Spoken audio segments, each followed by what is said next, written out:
name is Alexander Klenin. I represent Far Eastern Federal University, and I would like to talk with you today about evaluating knowledge in online education. This talk will be less on the technical side and more in the mode of general overview, which is, in my opinion, very important in many topics of artificial intelligence to make sure, before we dive into technical details, make sure that general direction is not only useful, but also maybe ethical, efficient, and many other is good according to many other criteria. So let's first briefly step back and took a very general bird's eye view of the education in general and knowledge evaluation in general, even before the onset of online education, which we are having currently. So, most general goal of any education system is to change the thought process of the student, probably for the better, at least according to particular teachers. Altering thought process includes both giving new knowledge, training new skills, but also changing social status or social skills of the students, such as enforcing conformism to certain ideas or certain behavior patterns.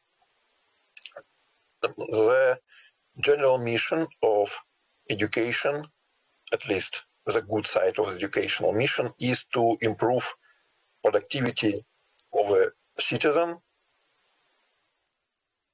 and generally improve the wellness of society in general and the well-being of particular person who we hope would be better, more productive member of society after our education. To assess the quality of our education, we of course need to somehow check the results. How can we do this? Since the main result is a change of thought process, we check its efficiency by observing the thinking of the person. Usually by presenting this person with some question or some problem or some tasks and watching how he would solve it, accessing correctness, speed, and other characteristics of solutions. This is, of course, all well-known stuff. Okay.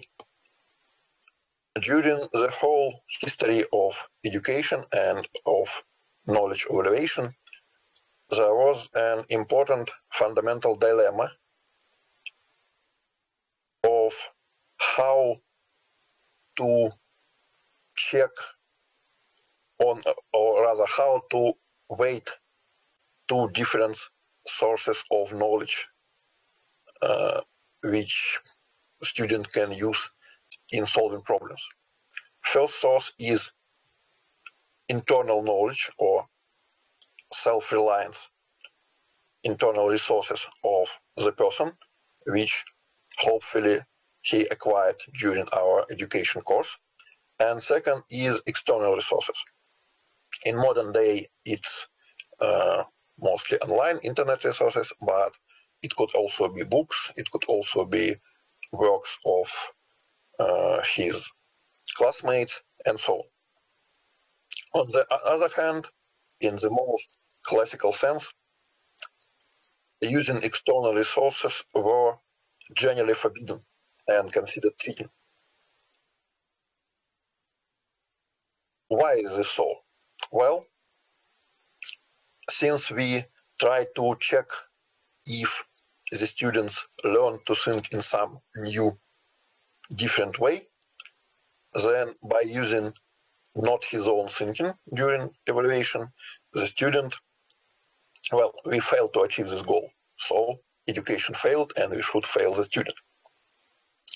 However, if instead we focus more on the second motivation, or maybe it's even primary motivation, which is to improve productivity and problem-solving skills, then we may notice that in the real world, nobody really cares which kind of resource person uses to solve the problem, as long as the problem is solved well. So what is even in this slide, shouldn't we just allow any student to use any external resource during the exam? Well, not quite. Important difference is we would like our students to solve not only the problems to which solutions are already known, but also new, unique, original future problems. And we would like to simulate that and evaluate this part of ability during the exam. So by taking away external knowledge and existing external resources from the students, we actually imitate original problem solution. We try to prepare students for the future case when he will enter the workforce, will be faced with the problems which no one solved before, and so it is not very useful to search solution in the internet, for example. Of course, we can try to such original thinkers perhaps may not constitute, should not necessarily constitute like dominant part of the population, but at least for the top students, at least for some percentile of the best, this is a required skills, like globally required for the humanity as a whole to progress. So very important. And of course, having the skills give a person competitive advantage on the job market compared to less to other people with less extensive training in original thinking. So we would like to, if we, for example, have chosen some balance between internal and external resources, well, classically it's like 100% external, zero, vice versa, 100% internal, zero external resources. How we then achieve evaluation in this manner? Okay, for the first, oldest and most classical method is to control examination environment, which is to physically or technically block access of the student to external resources. For example, put student in a separate room, remove technical devices from him, such as phone, computer, etc., and proctor or directly observing him during the evaluation, and so on. This is the traditional method. It worked well for centuries. However, in the age of mass online education, this method shows some deficiencies. Mostly, it doesn't scale well. The main promise of mass online courses would be to significantly reduce expense per person, per student. Not by reducing the cost of the course or the discipline, but by spreading this cost across very, very many students. So we want technologies, knowledge evaluation technologies that scale. And of course, this method is very hard or even impossible online. When we try to control the environment in online mode, we actually enter cybersecurity context and should use cyber threat mode of thinking. So there are threats in the form of different methods for the student to access forbidden knowledge and methods of mitigating these threats, and well, general analysis by most modern specialists indicate that there are no efficient or cost-efficient models for protect against such threat. Okay, so the second method, present unique problems. This is also, well, it's less old than the first one, but it's also got a rich and interesting history. So we evaluate knowledge through competitions in problem solving.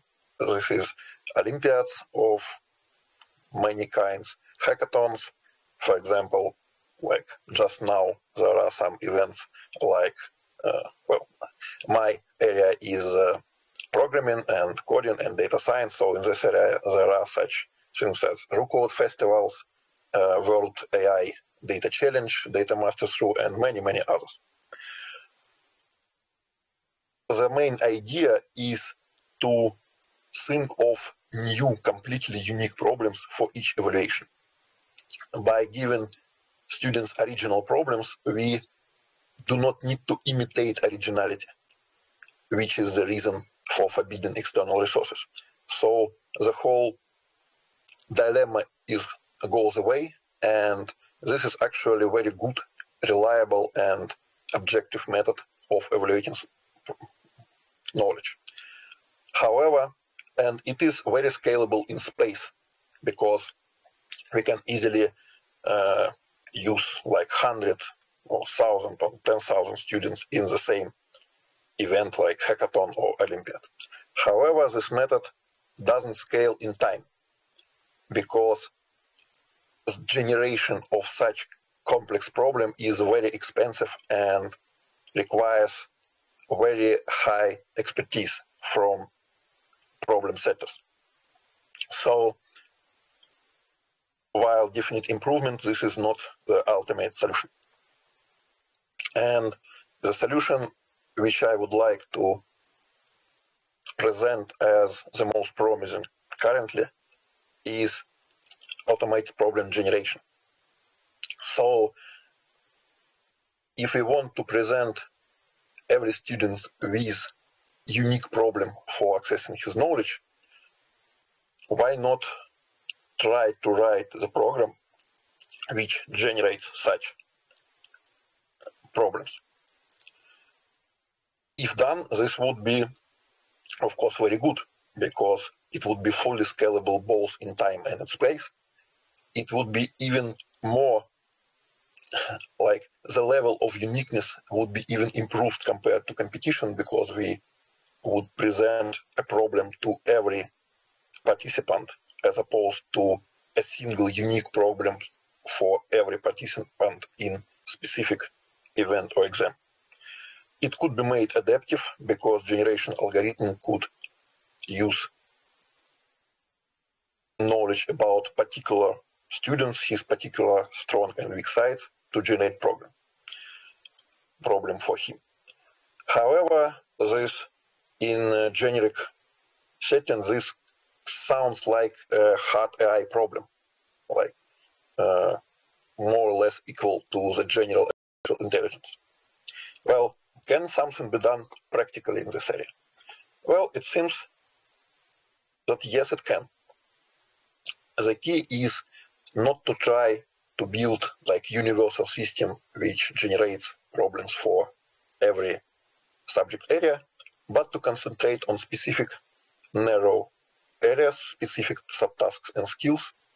And in such a case, problem generation can quite frequently be reduced to like classical coding or automatization problems, not even using ML, machine learning methods, or maybe using artificial, like all the artificial intelligence methods, like search trees, for example. Of course, it would be nice to continue this research using more general methods, but at least we can really achieve practical, useful results by narrowing our vision down and focusing on specific areas. One of the examples which were produced by our team is generation of problems for unified state exam in Russia, which is in Russian Единый государственный экзамен, for the topics of computer science. We were able to successfully generate almost all of the problems in such a way that every generated problem is good according to correctness, difficulty, quality of text of the problem text in the natural language, and so on.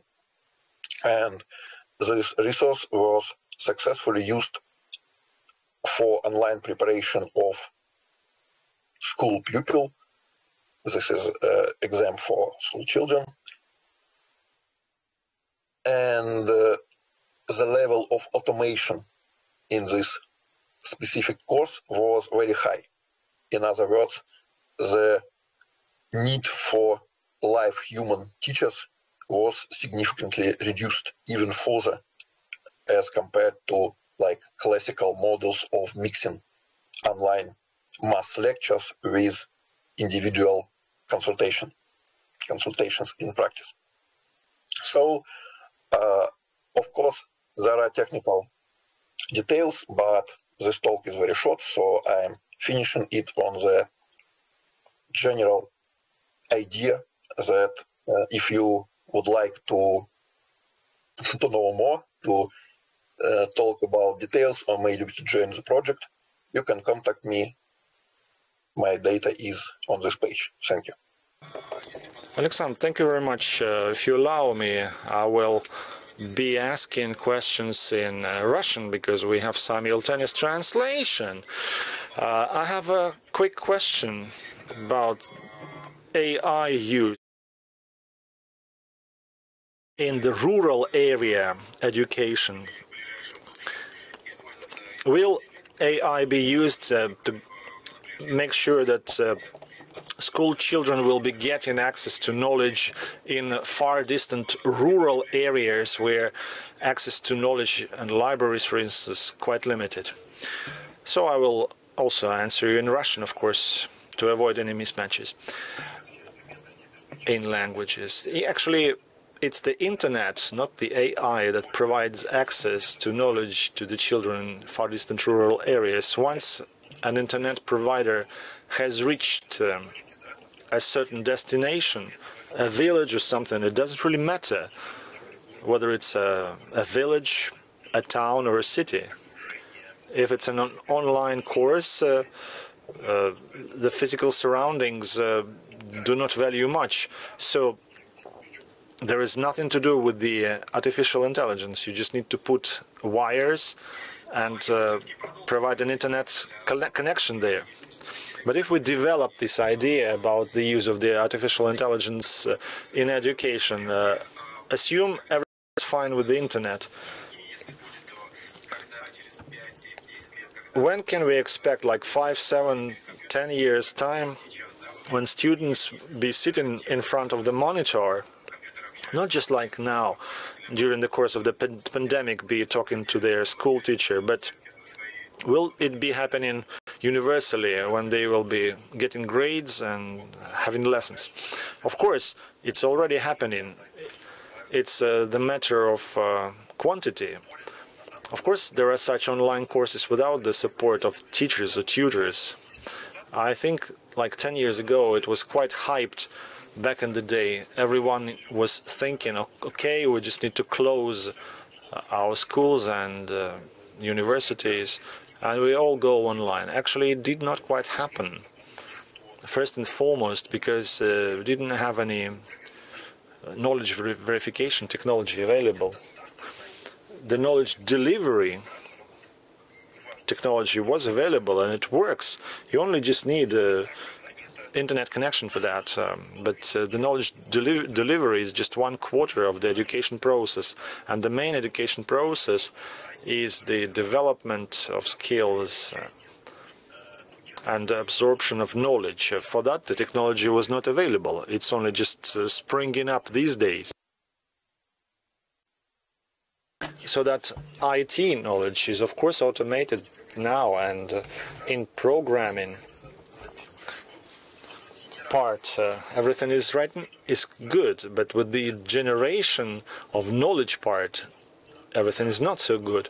Yes, most likely a school pupil, a school student can cover some programming courses without tutors and do it successfully. And the quality of the replacement is tolerable. I'm not speaking about other fields because there are not sufficient materials available in other fields. And final question, which country do you think is currently the leader in AI when applied for education? Are we being a leader, or we are looking at other leaders in that respect? It's an interesting question. I think you mentioned a country as a unit, but using a country as a reference is not a good thing. We are not talking about difference by borders, political borders. There are other borders involved, social borders. There are exceptional online courses like in Far East Asia and India and elsewhere and in Russia. But I wouldn't want to evaluate a country. Would we have to evaluate like what? Let's say a number of hours that an average student has spent in his Zoom software. It's hard to measure. There are some outstanding examples everywhere, including Russia. I don't know whether it answers your question. There are positive and negative examples, but splitting everything by countries is not a very good thing to do.